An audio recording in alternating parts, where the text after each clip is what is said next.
Now, the family has always been the cornerstone of every strong and a stable society.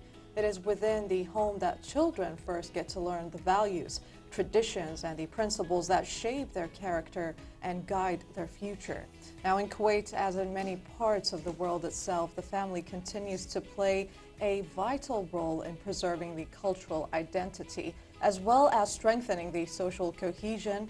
Yet today, the families are actually facing a rapidly changing world through technological advances, social media, the economic pressures, and the shifting lifestyles that have basically transformed the way the parents and the children communicate and interact. Now, these changes have introduced new opportunities, but also new challenges, including the generational gaps, weakened family connections, and rising concerns over the marital stability and the well-being of young people themselves. Now, at the same time, the parents are actually being called upon to do more than just simply provide for their children's marital needs in order to, of course, help us better understand these important issues and get to explore how families can actually adapt while preserving their core identity. We are today very pleased to welcome a very special guest, Professor Ali Ahmed Altarrah, the Professor of Social Psychology, Family Counselor. Professor Ali, thank you so much for being here today with us, and of course, good morning to you. Good morning, glad to be here. I'm fine, I'm okay. Glad to know that. Now, of course, as we were speaking earlier of the societal habits and everything that is going on with society itself in this generation, how would you actually describe the current state of the Kuwait's family in light of the rapid social, economic, as well as the technological changes that is actually taking place in today? Well, first of all, I think, let me just say, like always we look, as a sociologist, we look at the family as, like the structural base of the society. And for sure, like there are, like changes that happen in the societies, from the extended to the nuclear family, but also put in consideration that changes is almost everywhere. It's a global change. It's not only in Kuwait. It's a global. But each society has its own cultures and social life, which has a different impact.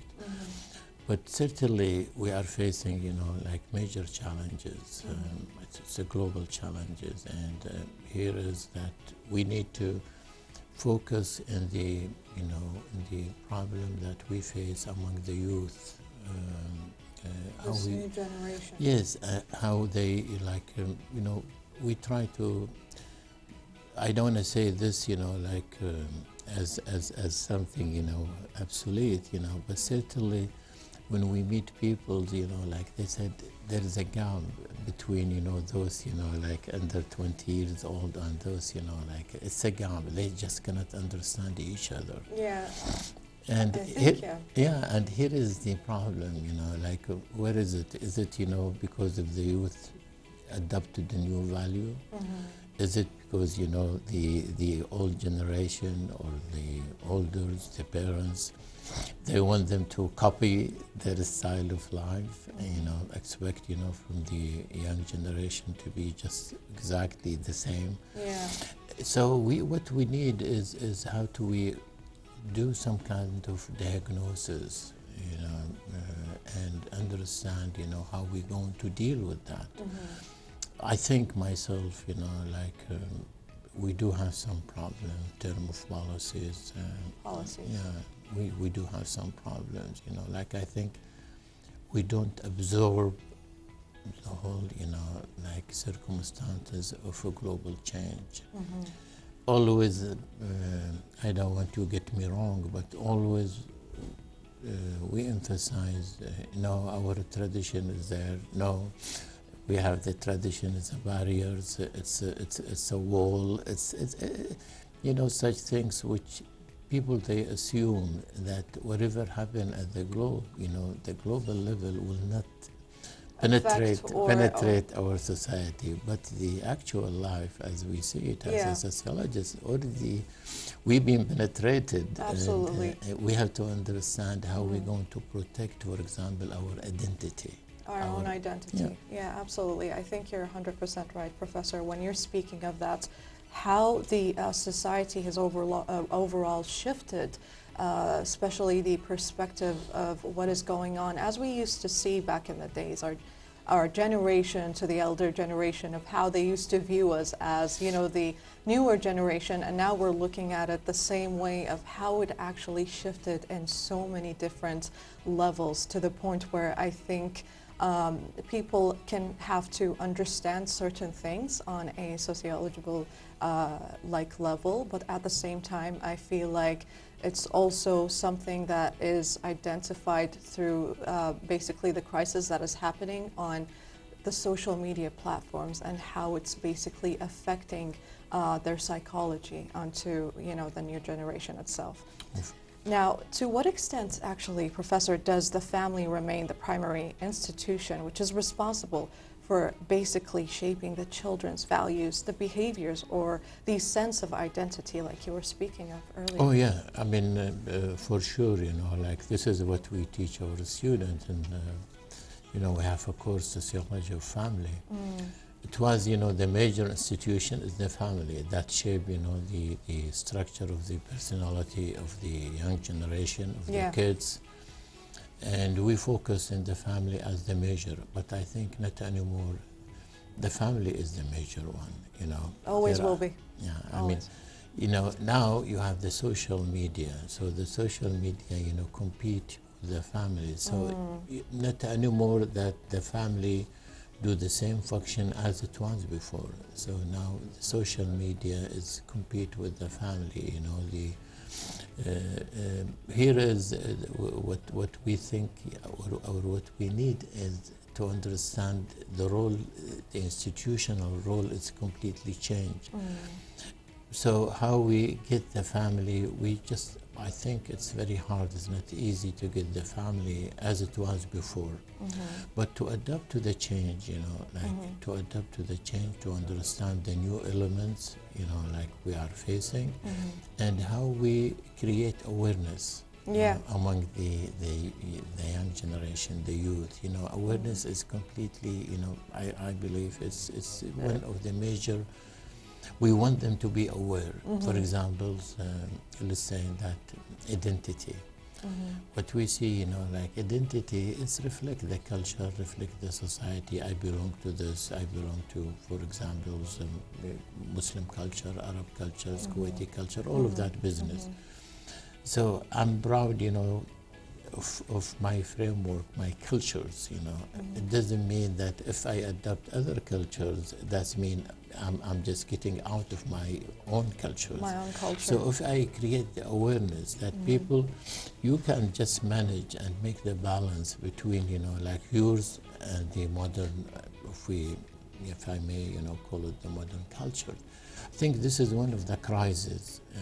We don't, frankly speaking, you know, like, we don't have it in a professional way in our school system, for example. Absolutely, absolutely. And I'm here with you in the media also, like, you know, our media, you know, like how we, you know, create kind of awareness. We still, my conclusion, we have, you know, like a modern, you know, like problems, but we deal with it with the traditional tools. Yes, yeah, absolutely. So how this is what we need. How do we get to balance that, I mean, we need to develop our tools in order to understand, and we can reach, you know, the young generation. We can talk to them, make the bridge. Yeah. Which still, I don't see it, you know, like, it's a crack in the bridge itself, you know. I think what is most important, Professor, is for a lot of people to kind of understand, even though we don't have that either as an educational thing, as a part of our, you know, lifestyles shifting.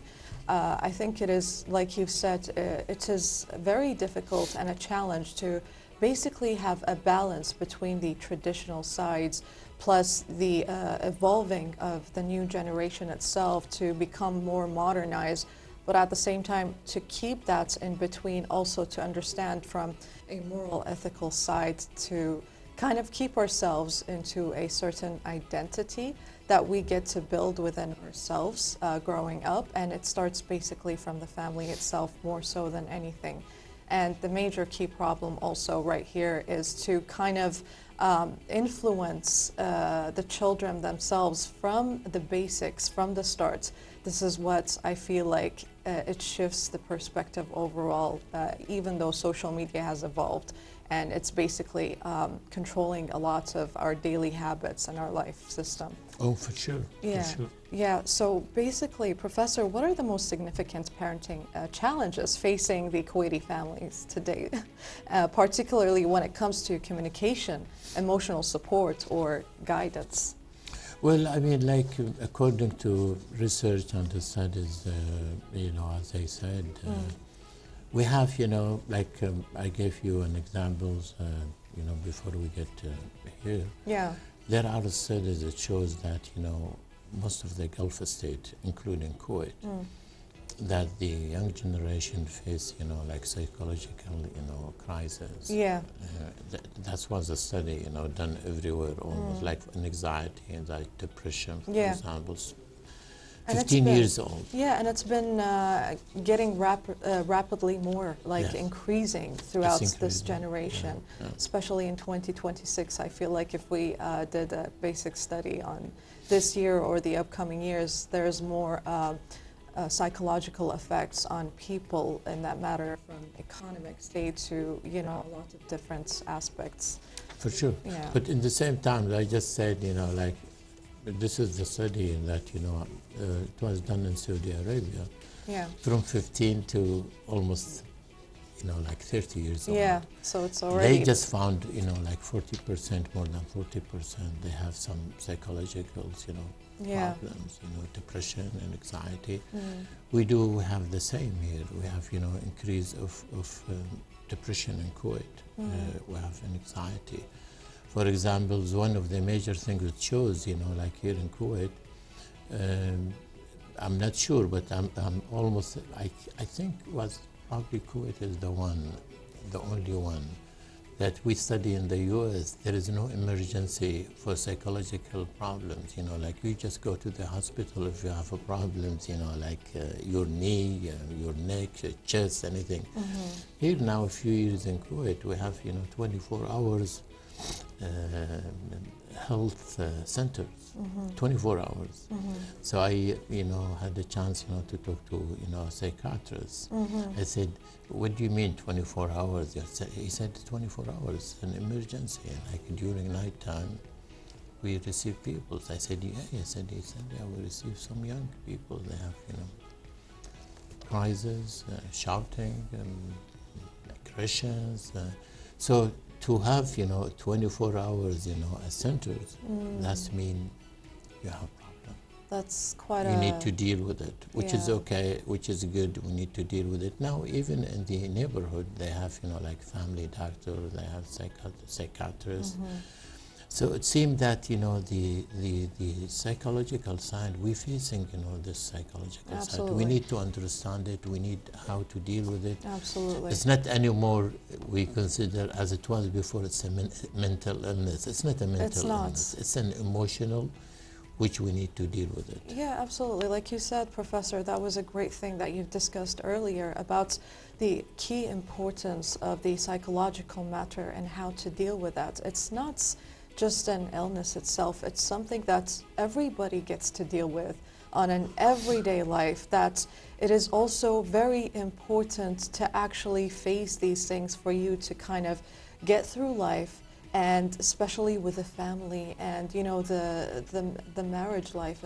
It's very important for people to understand, in order for something to succeed in life or to progress at least, there must be some type of a growth connected with the psychological matter that is shifting the people's perspective. It is a key, very different and important matter to them. Yeah, very trivial matter.